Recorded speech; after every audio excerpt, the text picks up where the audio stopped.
নমস্কার বন্ধুরা, প্রিয়াস কিচেনের আরও একটি নতুন পর্বে আপনাদের সকলকে স্বাগত জানাই। আজ আমি আপনাদের সাথে দুর্গাপুজো স্পেশাল সিরিজের ৮ নম্বর রেসিপি নিয়ে চলে এসেছি, যেটা হলো পুজো স্পেশাল ভোগের খিচুড়ি। ভোগের খিচুড়ি তো আমাদের সকলেরই প্রিয়, আর এটা আমি কিভাবে বানাচ্ছি সেটাই চলুন ঝটপট দেখে নেওয়া যাক। পুজো স্পেশাল ভোগের খিচুড়ি বানানোর জন্য আমি প্রথমেই মুগ ডালটা ড্রাই রোস্ট করে নেব, যার জন্য দেখুন কড়াই খুব ভালো মতো গরম করে নিয়েছি আর তার মধ্যে দিয়ে দিলাম মেজারিং কাপের হাফ কাপ মুগ ডাল, যেটা ওজন হিসেবে প্রায় 100 গ্রাম। এখন মুগ ডালটা ড্রাই রোস্ট করে নেব মোটামুটি হালকা একটু কালার চেঞ্জ হওয়া অবধি। হালকা যখন দেখবেন একটুখানি পিঙ্ক লালচে একটু কালার হয়ে আসবে, তখনই কিন্তু গ্যাসের ফ্লেমটা আমি অফ করব।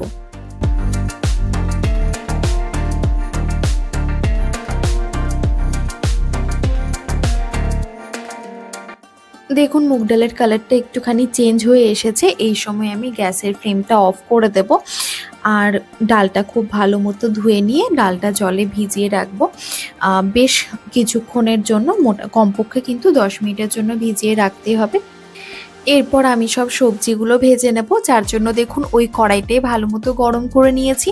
তার মধ্যে দিয়ে দিলাম 2 টেবিল চামচ মতো সর্ষের তেল। তেলও খুব ভালো মতো গরম হয়ে গেছে, এখন একে একে সবজিগুলো দেব। প্রথমে দিয়ে দিচ্ছি আলু, তারপর গাজর, দেন বিনস। আপনারা চাইলে কিন্তু ফুলকপিও দিতে পারেন আর সাথে মটরশুঁটিও দিতে পারেন। এরপর দিয়ে দিচ্ছি সামান্য একটু লবণ, যাতে সবজিগুলো ভাজার সাথে সাথে সবজির মধ্যে একটু করে লবণ ঢুকেও যায়। এখন মিডিয়াম টু হাই ফ্লেমে সব সবজিগুলো একটু লালচে করে ভেজে নেব মোটামুটি 5 থেকে 7 মিনিট সময় ধরে।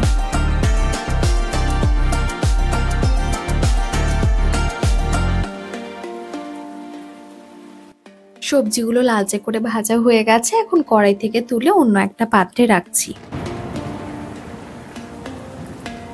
এবার ওই তেলের মধ্যে দিয়ে দিচ্ছি কয়েকটা বাদাম। আপনারা চাইলে কিন্তু বাদামের সাথে নারকেলও দিতে পারেন। এখন মোটামুটি গ্যাসের ফ্লেমটা লো টু মিডিয়ামে রেখে বাদামগুলো হালকা একটু লালচে করে ভেজে নেব, তবে একদম বেশি ভাজবে না, তাহলে কিন্তু পুড়ে যাবে। দেখুন কালার বেশ চেঞ্জ হয়ে গেছে, ভাজাও হয়ে গেছে, এখন কড়াই থেকে তুলে রাখছি।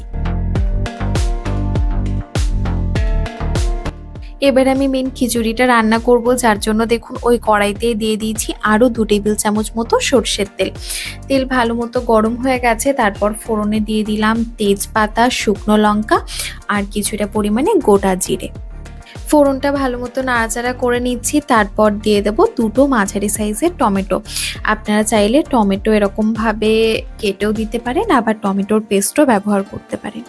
টমেটো হালকা একটু ভেজে নিলাম, এরপর দিয়ে দিচ্ছি আদা আর কাঁচা লঙ্কার একটা পেস্ট। তারপর নাড়াচাড়া করে ভালো মতো ভেজে নেব, যাতে আদার আর কোনো রকম কাঁচা গন্ধ না থাকে।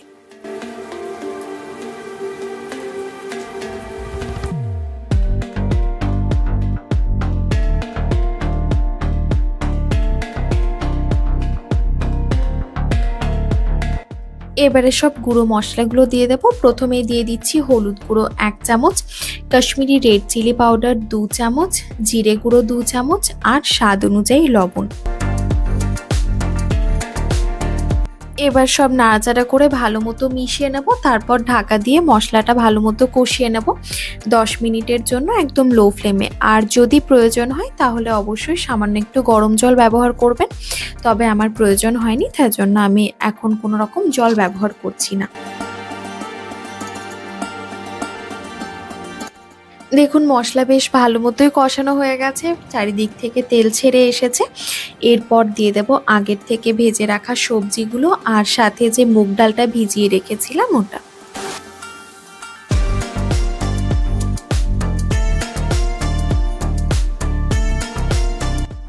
এখন সবজি আর ভেজানো মুগ ডালটা সব মশলার সাথে 2 থেকে 3 মিনিট সময় ধরে একটু ভালো মতো কষিয়ে নেব।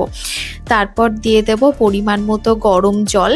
তারপর কিন্তু ঢাকা দিয়ে আমি রান্না করব মোটামুটি 25 মিনিটের জন্য একদম লো ফ্লেমে, যাতে মুগ ডাল বেশ অনেকটাই সেদ্ধ হয়ে যায়। আর এমনিতেও গোবিন্দভোগ চালটা তো সেদ্ধ হতে বেশি সময় লাগে না, মেইনলি মুগ ডালটা সেদ্ধ হতেই সময় লাগে, তাই জন্য প্রথমে মোটামুটি 25 মিনিট সময় ধরে ভালো মতো আমাকে রান্না করে নিতে হবে মুগ ডালটা। তারপর আমি চালটা অ্যাড করব।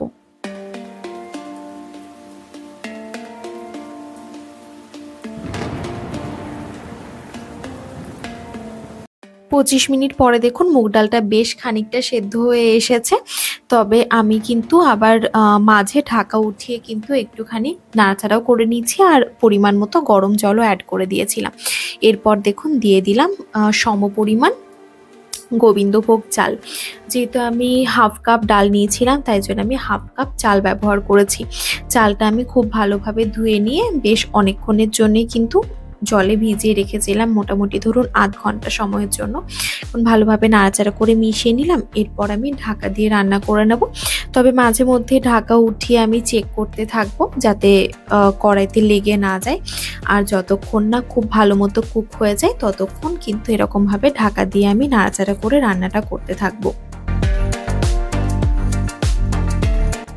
খিচুড়ি যেহেতু একটু ঠান্ডা হলেই বসে যায় তাই জন্য কিন্তু এরকম কনসিস্টেন্সিরই রাখার চেষ্টা করবেন। ঠান্ডা হয়ে বসে গেলে কিন্তু খুব একটা ভালো লাগে না সেই টেক্সচারটা। তারপর দেখুন দিয়ে দিচ্ছি আগের থেকে ভেজে রাখা বাদাম আর একটুখানি চিনিও দিয়ে দিচ্ছি। ভোগের খিচুড়ি কিন্তু একটু মিষ্টি হয় খেতে, যেটা বেশ ভালোই লাগে, তবে এটা খুব একটা বেশি মিষ্টি হচ্ছে না। তারপর দেখুন দিয়ে দিলাম হাফ চামচ মতো ভাজা মশলার গুঁড়ো। তারপর নাড়াচাড়া করে নিয়ে লাস্টে দিয়ে দেবো একটুখানি ঘি। তাহলেই কিন্তু ভোগের খিচুড়ি সার্ভ করার জন্য একদম রেডি হয়ে যাবে। আপনারাও কিন্তু যে কোনো পুজোর দিনে কিংবা কোনো স্পেশাল ডেতে এরকমভাবে একবার খিচুড়িটা বানিয়ে দেখবেন, জাস্ট অসাধারণ হয় খেতে। তাহলে আর হ্যাঁ, বানালে কিন্তু অবশ্যই জানাবেন কেমন লেগেছে আপনাদের। আর ভালো লেগে থাকলে ভিডিওটা একটা লাইক আর বন্ধুদের সাথে একটু শেয়ার করে দেবেন।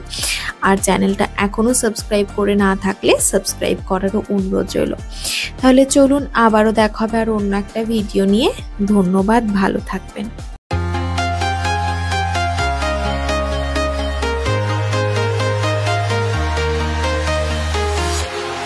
Walking alone, the streets are empty.